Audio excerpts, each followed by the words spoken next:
Saygıdeğer jüri üyeleri, hepinizi Chronix takım adıyla selamlıyorum. Bugün sizlere deniz hayvancılığında veri odaklı dönüşümü başlatan projemiz Nereus, otonom biyoteknolojik balıkçılık keşif aracı sunumunu gerçekleştireceğim. Geç. Biyoteknoloji, otonom araçlar, yapay zeka, veri analitiği ve bilgi güvenliği gibi birçok disiplinli mühendis alanlarını barındıran bu projeyi hayata geçirmek için Chronix takımı uçtan uca bir uzmanlardan oluşmaktadır. Akademik yetkinliğimizi Bayraktar, SOKAR, Azərbaycan Savunma Sanayi Bakanlığı, Baker Tilly ve diğer kurumsal yapılarda edindiğimiz ekosistem tecrübeleri ile birleştirerek projemizi gerçekçi, güvenilir ve uygulanabilir mühendislik zeminini eksiksiz sağladık. Geç. Projemizin özü endüstriyel balıkçılıkta balık sürülerini denizlerde körlemesini aramasından kaynaklanan yüksek yakıt israfını, karbon emisyonunu ve deniz ekosisteminin tahribatını ortadan kaldırmaktır.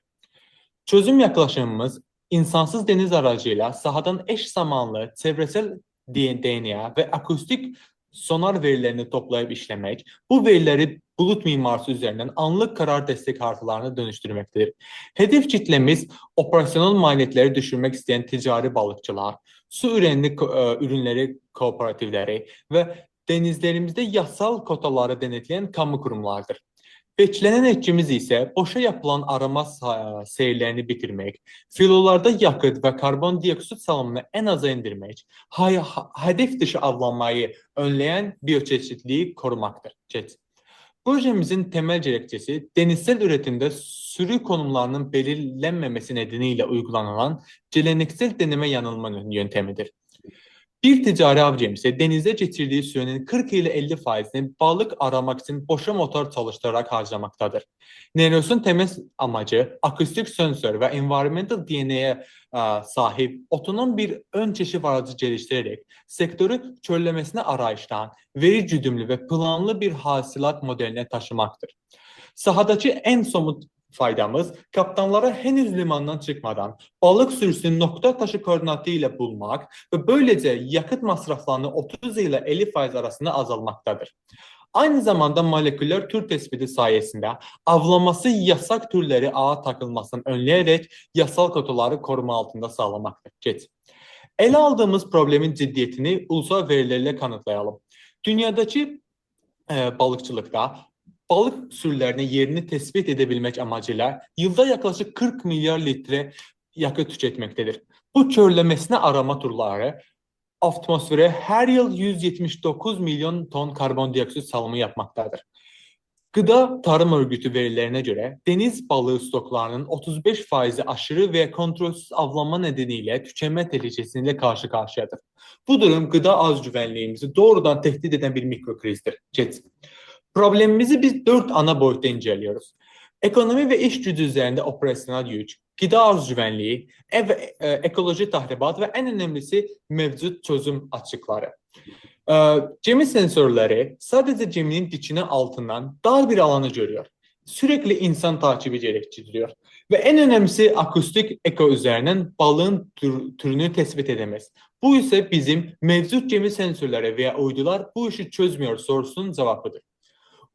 Uydu görüntüleme sistemleriyle bulutlu havalarda tamamen kördür. Sadece deniz yüzeyi sıcaklığını ölçer, suyun altındaki 3D sürülerini bilemez.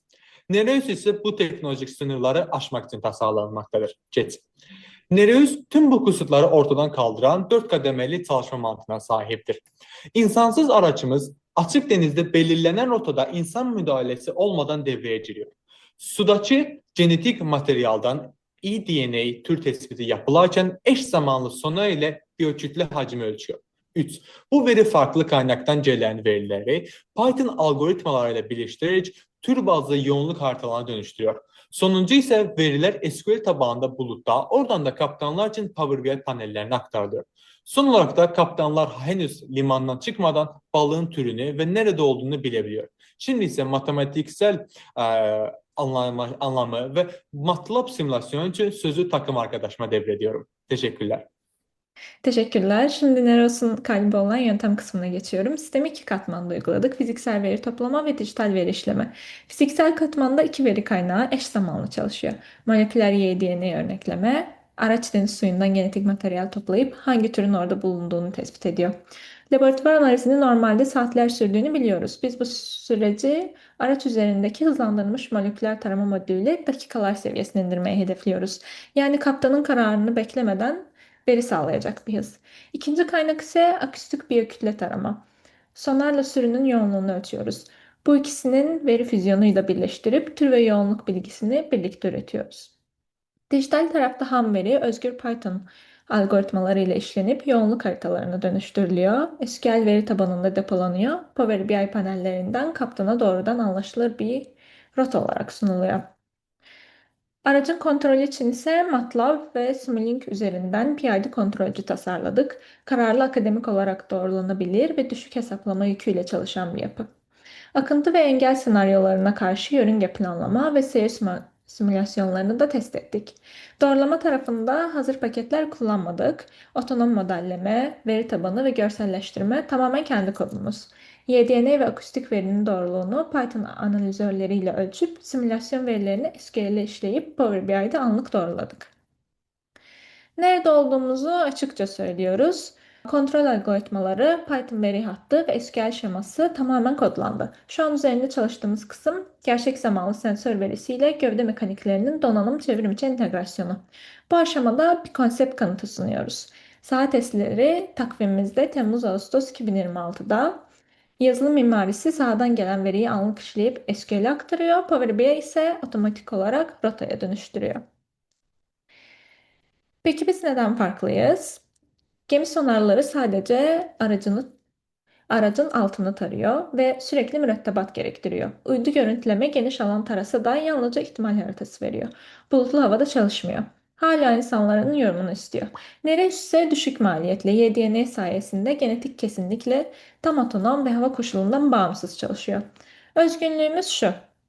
Mevcut teknolojiler gemiyi daha iyi bir arayıcı yapmaya çalışırken biz arama ile avlamayı ayırdık. Keşif yükünü tamamen otonom sisteme devrettik. Yazılım hattımız tamamen yerli ve milli IDE yapılarına entegre edilebilecek modüler bir mimariyle tasarlandı. Hedef kitlemiz yakıt giderleri toplam maliyetin %30 ila %50'sini oluşturan ticari filolar ve kooperatifler. İş modelimiz tek seferlik satış değil, hizmet olarak veri yani Data as a Service dediğimiz abonelik modeli. Bu hem ekonomik süreklilik sağlıyor hem de Ar-Ge'yi finanse ediyor. Yakıt tasarrufuyla sistemin tek bir av sezonundan amorti olmasını bekliyoruz. Üretilebilirlik tarafında iddialı bir şey söyleyemiyoruz. Standart IDE gövdesi, ticari sensörler ve kendi yazılımımızı birleştiriyoruz. Yani mevcut teknolojiyle üretilebilir bir sistem. Araca eklenecek yeni sensörlerle su kalitesi izleme gibi yeni alanlarla ölçeklenebiliyor. Uzun vadede Data as a Service geliriyle ekonomik devamlılık sağlıyoruz. Otonom yapı ve modüler donanım sayesinde operasyon maliyeti düşük. Kamu denetim kurumlarıyla yasal rota takibi için stratejik veri paylaşımı, su ürünleri kooperatifleriyle sektörel işbirlikleri planlıyoruz. Esnek platform yapısı sayesinde araç, deniz kirliliği haritalama ve kaçak avcılık tespiti gibi yeni projelere de dönüştürülebilir bir proje aslında bizimki. Projemiz 7 iş paketinden oluşmakta. Ocak-Şubat aylarında literatür ve mimari tarafından proje sonlarına doğru arayüz ve entegrasyona gibi yani Temmuz-Ağustos aylarına gibi geniş bir tablo bizi karşılamakta. Tabloda gördüğümüz gibi bugün itibarıyla yazılım omurgasını tamamlamış, donanım entegrasyonuna geçen bir ekibiz. Özetle Nereus balıkçılığı deneme yanılmadan çıkarıp veriye dayalı bir hasata dönüştürüyor. Yakıt maliyetini düşürüyor, hedef dışı avlanmayı önlüyor. Balıkçının iş yükünü ise azaltıyor. Ve mesajımız net. Rastgele avcılık değil, veri odaklı hasat. Teşekkür ederiz.